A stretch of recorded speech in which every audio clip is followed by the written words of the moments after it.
Welcome back to Seek Strength and welcome back to Sikhistan. We're in that time between Christmas and New Year's where most people with jobs are in the never land and time doesn't exist anymore. In Sikhistan, time does exist. The squat mine's never closed, so we're back with a Tuesday news show. We took one day off, the only day off all year. I do refer to this as the gooch of the year. Jesus, that's they don't know what the gooch is. They don't know what to carry footballer. The gooch is the little tiny space between the back of a ball sack and your asshole. I think there's a name for that. That was the fella, the one, the Tale testing. They can test babies. Oh, yeah. The distance between your asshole and your ball sack or your genitals. The greater that distance is, the more kind of fertile you are, basically, because if you had phthalate poisoning, that distance was heavily reduced. Right. Anyway, on to the new show. So we're going to start off with ZKC posted this picture of a training hall that is so fucking pretty. This is weightlifting porn. Oh, that's absolutely porn. This is this brings up emotion within me that I wasn't sure I was able to elicit. You didn't even know you wanted the weightlift. No. How do you feel about the green? I like it. I think there's a gravitas to that kind of dark green. Kind of royal green, you know? like. Yeah, like that.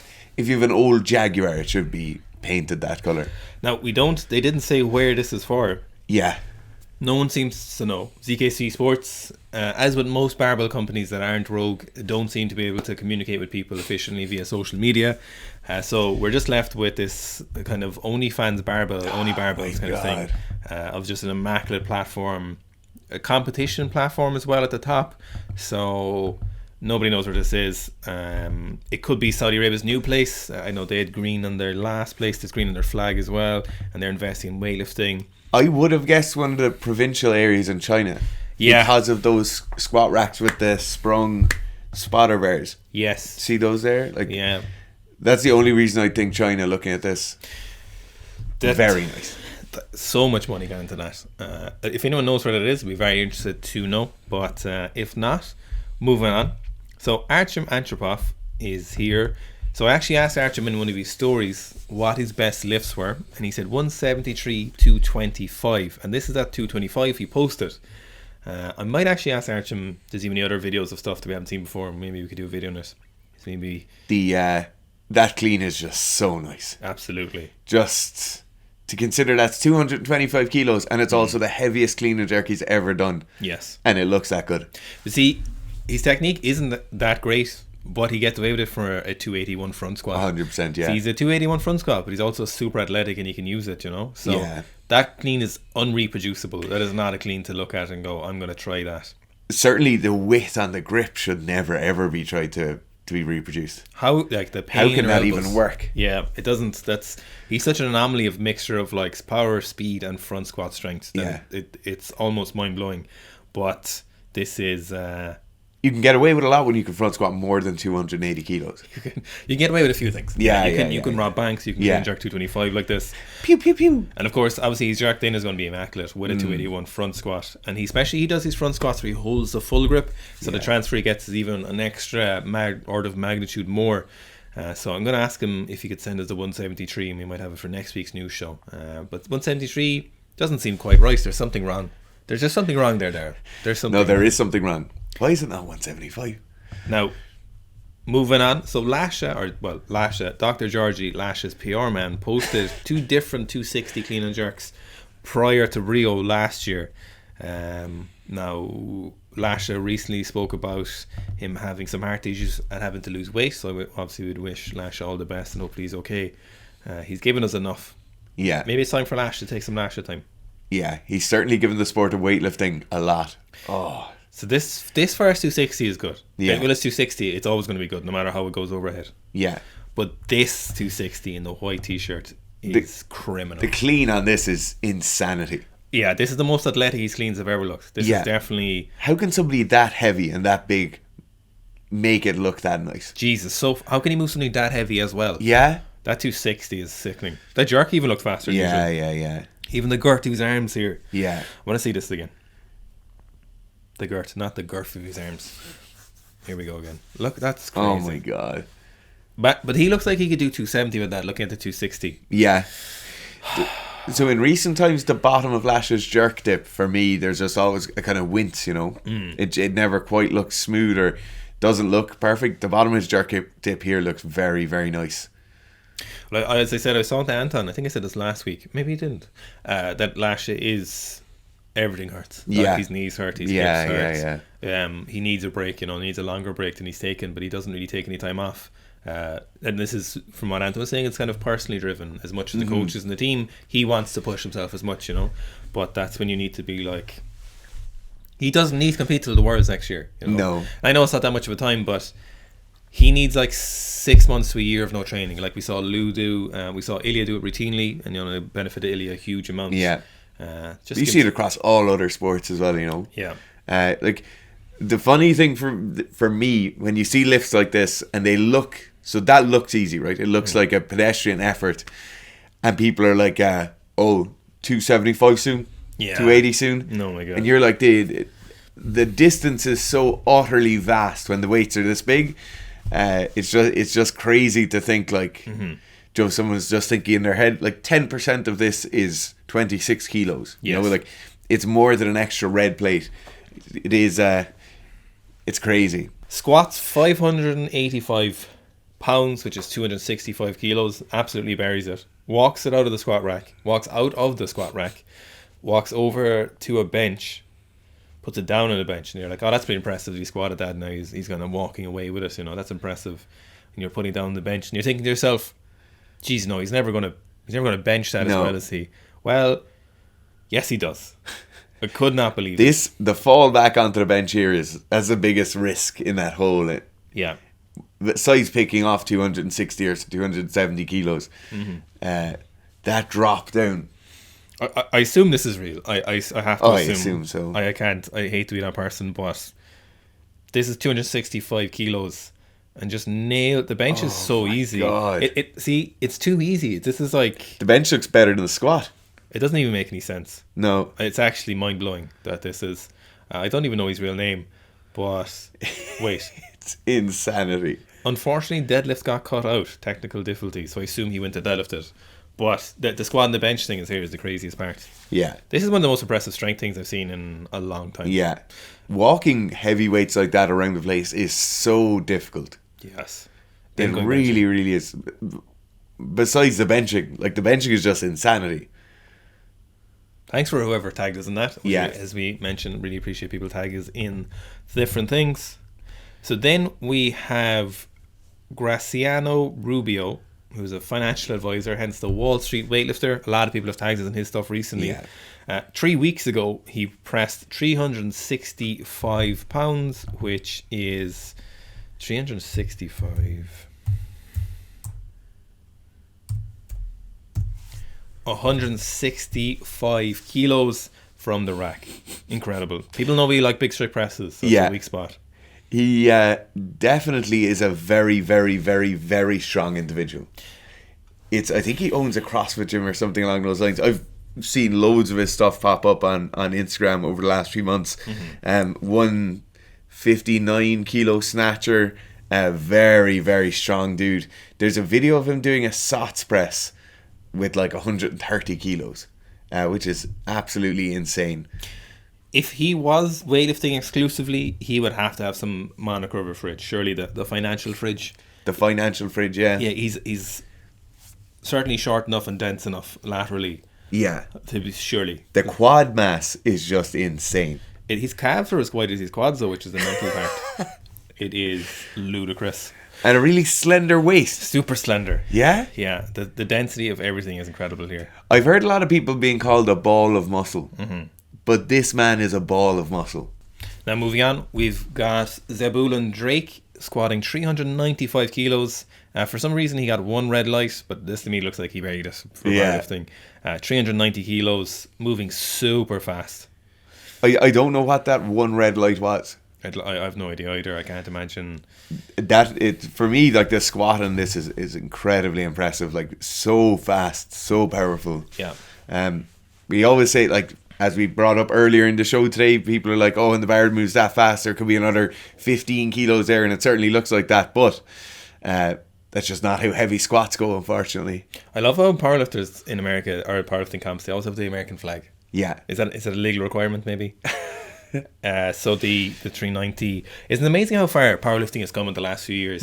Say since we've started kind of when we started training in the late kind of 2000s, powerlifting was a shit show. Like it was just. It was not something anybody would get into. No, but there was more 1,000-pound squatters walking on the place, squatting in 4-ply fucking forklifts, and like you couldn't tell who was actually any good at powerlifting because most of them who talked were either retired and didn't lift in equipment lifting anymore, and you had no idea what kind of lifts they were doing, and there was hardly any raw competitions, and the IPF was like barely a twinkle in people's eyes, and then over the years they suddenly just had like literally hundreds of thousands of registered users across the world.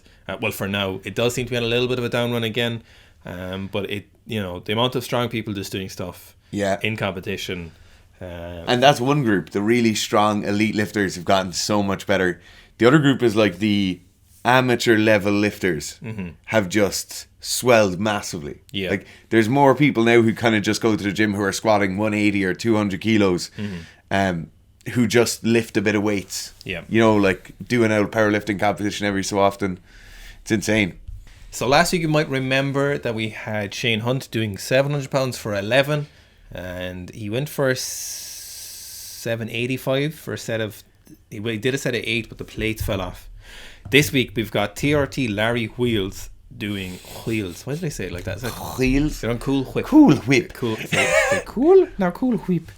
Larry Wheels doing 745 for a set of 11, which is exactly 338 kilos.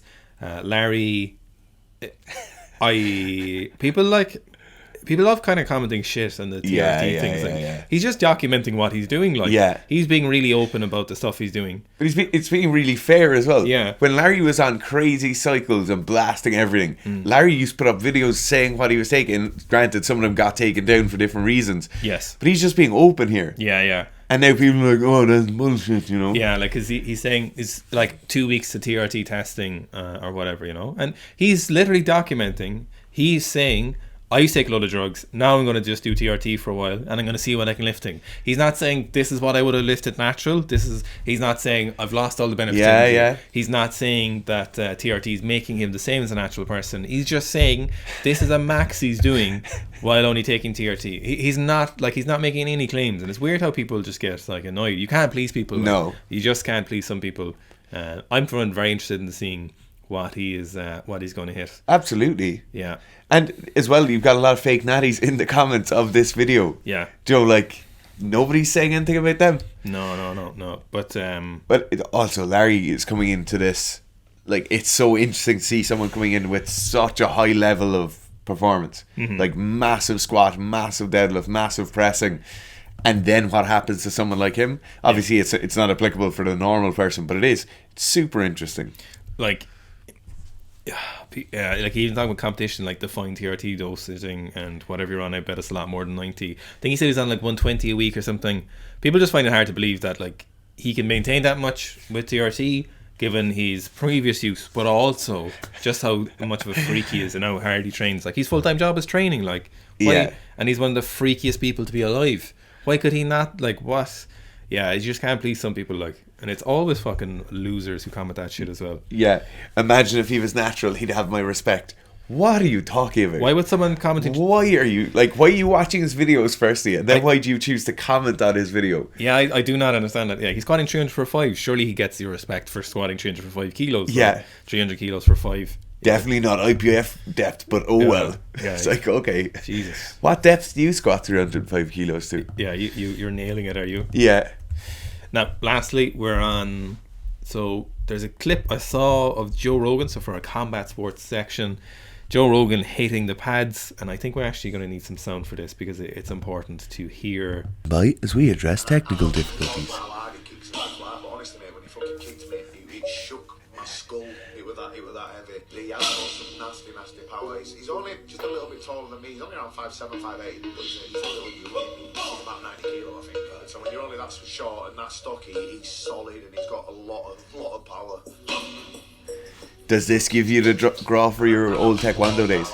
Actually does a little bit. Yeah. But I certainly wasn't kicking like Joe's kicking. Well, I wasn't 90 kilos on TRT when I was 15, but still, you know. But still. Yeah. You were just at full blast. I just went... was 100 kilos. No, I'd love to know what I'd have been like if I'd kept up striking. I'm glad I didn't. The brain is a big thing. Joe, I've seen so many videos of Joe Rogan kicking things, and to be fair, he seems to have a very high level of efficacy kicking pads. He trains so fucking hard, you know. Yeah. And he's in incredible shape. Yeah. He doesn't. He said he was talking about growth hormone before, and he doesn't use growth hormone. He just does peptides now. Okay. So peptides are taken off a lot with the kind of TRT clinics in America, but he is he has the record for the most powerful kick in the UFC training center on a UFC record. I think Francis Ngannou's hands were stronger or something. Yeah, which is absolutely insane. That's fair enough. Like. Yeah, but what I love about this is like, so Joe's a commentator, and I love when commentators, particularly like color commentators like Joe is, have real like experience in a couple of areas. So obviously like his kickboxing or his taekwondo and his jiu-jitsu he's very, very intelligent about both of those. But also Joe stays in insane shape all the time. But he's in his 50s and it's incredible. Yeah. The only shame is you never get to see any videos of Rogan rolling. You never seen him doing jiu-jitsu. Yeah. Which apparently he's looking at those kicks, you know, you'd buy it, but apparently like a couple of people have said that he's a legitimate black belt. I'd believe it. You know, I've seen one or two tutorial things of him a little bit. Okay. There's one like Bolo thing where he's doing, but no, Rogan is legitimate. He said the reason he stopped was, I think he said when they was talking about a fight, it was in a big community hall and he kicked someone, knocked him out. Your man smashed his head off the ground, and he was just basically like, "Oh, this isn't." That's some call for someone to be like, "Oh, this is not good." Yeah, it's not good. And that was way before any like CTE stuff came out or brain damage or like that was before the English rugby debacle came after that when they started training him like that. You know, that's like. Rugby's only coming to it now, so it might seem obvious now where we're talking about hits to the head are bad for your brain. Not that recently. It wasn't such a well-known thing. Not even well-known. Most people would have assumed it, but it just wasn't something that people were assimilated into the culture. Now everyone understands where being punched drunk come from. Like people talked about Muhammad Ali, his Parkinson's. People tried to say that it wasn't. Yeah, there was a hereditary component. Yes, to it. Yeah. I think that's while that might technically be true because you might have some data to support that, I think most people would agree that the blows to the head weren't helping that, you know. Yeah, absolutely. I think people just expect a lot more out of their later life now too. Yeah, you know, certainly older rugby players in the amateur era, that thing of getting knocked out and you just get a slap in the face and get back up and play and keep playing. People expect their 40s and 50s to be a lot more fruitful now than maybe they previously did before. And like that's what I love about Rogan's thing. It's like all the fucking vitamins and supplements, peptides, TRT, hyperbaric chambers. Now look, I know people, and he gets some shtick from it, like he's really rich so he can afford all that stuff. Yeah, but why would he not do that? That only 100%. Makes sense for him to do that. If I could get someone to come and give me an IV every morning and you'd feel great. Oh my god, why would you not? Yeah, vitamin C and NAD like 3 times a week or something. Yeah, no, that makes I was reading a funny story in one of the YouTube shorts there, but apparently it was when he gave Lex Friedman his watch, you know, in the thing. Yes. And people are talking about it. They said that Joey Diaz said he's really careful what he says he wants on Rogan, because like if you say it to Rogan, will just buy it for you. Really? Yeah, he said there was one. Bert Kreischer said he wanted you know those anti-grav runners that are like 3,000 or 4,000. He said it one time and he said he just showed up. He said he's thinking about buying it and he just showed up at his house in a month's time and stuff, or a week next week or whatever. No way. Yeah, so if that was me, no, I wouldn't buy anyone anything. I'd be like, no, you wouldn't tell anyone anything. Sucks for you. Oh, why are you talking to me? No, I'm joking. Thanks very much for watching yet another news show. We really appreciate everyone tagging us in Reels, tagging us in Instagram, tagging us in TikTok. Yeah, it's massively helpful. This is how we see a lot of this stuff. So do tune in again, please. Because like, we see all the weightlifting stuff, but all the other stuff is just there's no way to be able to see it all, as I mentioned a lot. So we really appreciate everybody tags us, and we see all the tags, you know, and we can't get them all, but we see the bestest ones.